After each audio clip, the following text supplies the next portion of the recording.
Hey there, I'm Amanda, a 28-year-old event planner with a knack for turning chaos into unforgettable moments.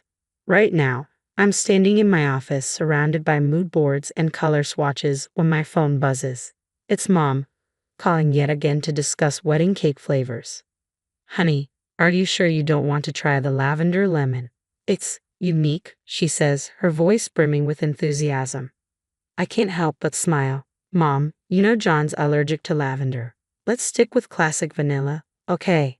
That's my mom, Lisa, always looking out for me. We've been as close as thieves ever since I can remember, and she's the reason I got into event planning in the first place. Watching her throw amazing birthday parties for me as a kid lit a spark that turned into my passion. Speaking of sparks, let me tell you about John. We met during a disastrous corporate event I was managing. The DJ had bailed, the catering was late, and I was one meltdown away from crying into the table centerpieces. Just then, this tall, calm guy strolled up and asked, "Need a hand?" Turns out he's a tech wizard, and within minutes, he had the sound system up and running. We've been inseparable ever since.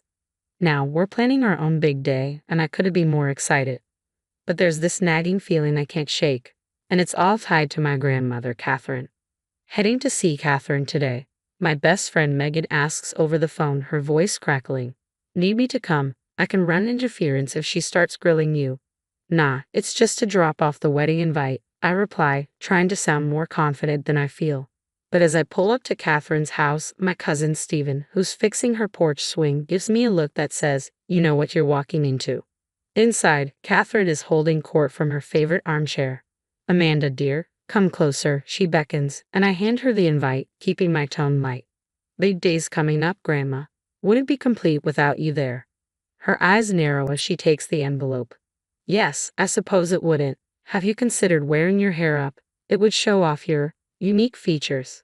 There it is, that subtle but unmistakable critique. I force a smile. "Thanks for the tip, Grandma. I'll think about it." As I leave, her parting words linger ominously. Family's a funny thing, isn't it? Full of surprises. The unsettling vibe sticks with me, but for now, I focus on planning a wedding that's nearly perfect. Nearly because that feeling of unease refuses to fade. The big day arrives, and I'm a mess of nerves and excitement. My dress fits like a glove, and the venue looks like a fairy tale come to life. Megan gushes as she adjusts my veil. "Amanda, you look absolutely stunning." "Thanks, Meg," I say, my voice shaking. I can't believe it's finally happening. Just then, Mom peeks her head into the bridal suite. "Honey, your grandmother's here. She's asking to see you." I frown. Already? The ceremony doesn't start for another hour. Still, I step out to greet Catherine, who looks strangely unsettled. "Amanda, dear," she says, fidgeting with her purse. "Before everything begins, have you ever felt like you didn't quite belong in this family?" "Grandma, what are you talking about? This isn't the time for—" "Just answer the question, dear." Exasperated, I sigh. "No, I've always felt like I belonged. Can we please focus on the wedding?" She nods, but there's a glint in her eye that sends a shiver down my spine. "Of course, dear." The ceremony begins, and as I walk down the aisle, John's smile calms my nerves. Everything feels perfect, until a voice cuts through the air. "Stop this wedding." A woman stands at the back, tall and elegant, her face a mask of anguish. "I'm sorry, but I can't keep quiet any longer. Amanda, I'm your real mother." The crowd gasps, and it feels like the ground has been ripped out from under me. "What? No, that's impossible." My mom, Lisa, jumps to her feet, her face pale. "What is the meaning of this?" She looks at me, her voice steady despite the chaos. "Amanda, we'll figure this out, together." I nod numbly, unable to speak. Through the commotion, I notice Catherine. Unlike everyone else, she isn't shocked. Instead, she wears a smug smile. Realization dawns on me. "Grandma," I whisper. Before I could confront her, Megan and Stephen were suddenly at my side. "Amanda, this is insane. Something's not right here," Stephen said, his eyes narrowing with suspicion. Megan nodded, determined. "We're going to get to the bottom of this. I promise." As quickly as she had appeared, the mystery woman vanished into the crowd. Guests scattered, calling out, trying to find her, but she was gone. My perfect day had turned into a nightmare. Questions swirled in my mind. Who was that woman? Why would Catherine do this? Was my whole life a lie? Lisa approached me, tears streaming down her face.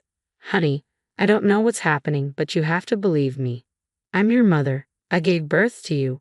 I raised you. This has to be some kind of horrible mistake.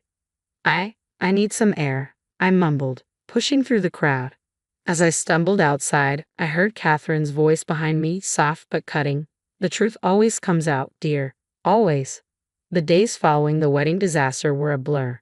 I postponed the reception indefinitely and holed up in my apartment with John. The constant flood of calls and messages was overwhelming. Amanda, John said gently one morning, we need to talk about what happened. I sighed, running a hand through my unwashed hair. What's there to talk about? My grandmother apparently thinks I'm adopted and hired some actress to ruin our wedding. Just another Tuesday, right? John didn't laugh. This is serious, Amanda. We need to get to the bottom of this. Just then, my phone buzzed. It was Megan. Amanda, you won't believe what Stephen and I found. Can we come over? 20 minutes later, Megan and Stephen arrived at my place, looking exhausted. Okay, spill it, I demanded. Stephen leaned forward, eyes intense. We did some digging. Turns out Catherine's been making regular donations to a local theater group for the past 6 months.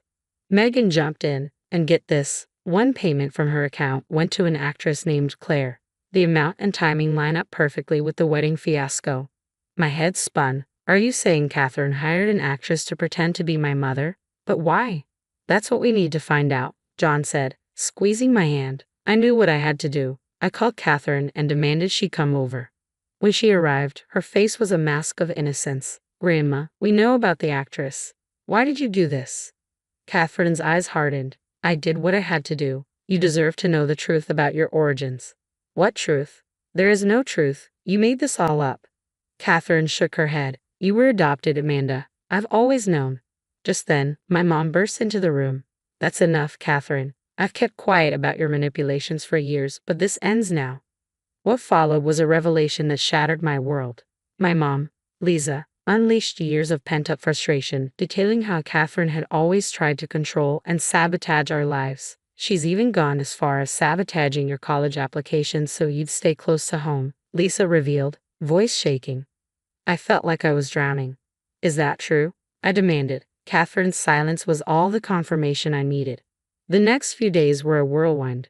John and I barely spoke, the weight of everything straining our relationship. I threw myself into uncovering the truth, determined to end this nightmare. During a late-night search through old boxes, I found it, a dusty folder containing my birth records. There, in black and white, was proof that Lisa was indeed my biological mother. With shaking hands, I called Megan. I found the proof. Catherine's been lying this whole time. Megan's voice was filled with relief. Thank God. But Amanda, there's more. We found out Catherine's been interfering in your life for years. Remember Michael from college? She paid him to break up with you. The revelations kept coming. Catherine had meddled in nearly every aspect of my life, always under the guise of protecting me. Armed with the truth, I confronted her one last time. Why, Grandma? Why would you do all this? Catherine's composed facade finally cracked. I was trying to protect you from making the same mistakes your mother did. I thought if I controlled everything, you'd have the perfect life. Tears streamed down my face. But it wasn't your life to control. You've hurt so many people, including yourself. As I left Catherine's house that day, a heavy weight lifted from my shoulders. The truth was out. Painful as it was, now came the hard part. Rebuilding my life and relationships in the aftermath of Catherine's web of lies.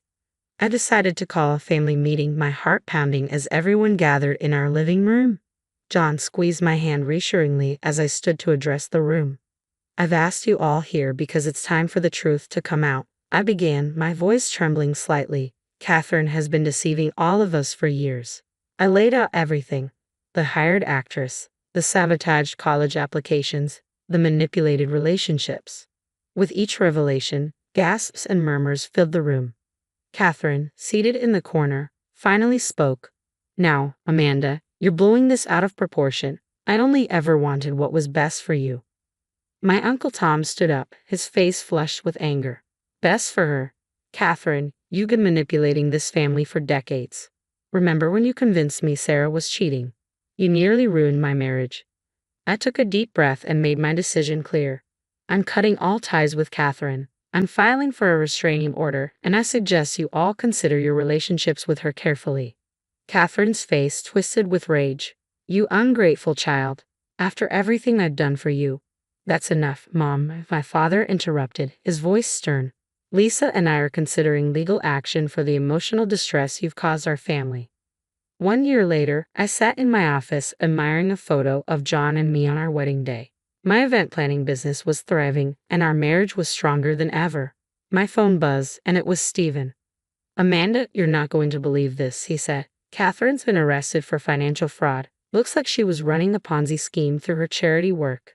I let out a long, relieved breath. Wow, I guess karma finally caught up with her. After hanging up, I leaned back in my chair, reflecting on the tumultuous journey of the past year.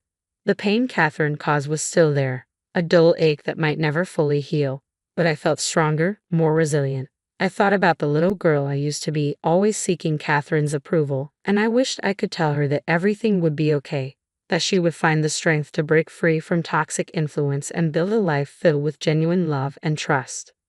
A knock at my office door pulled me from my thoughts. It was John, grinning widely. Ready for lunch, Mrs. Event Planner Extraordinaire?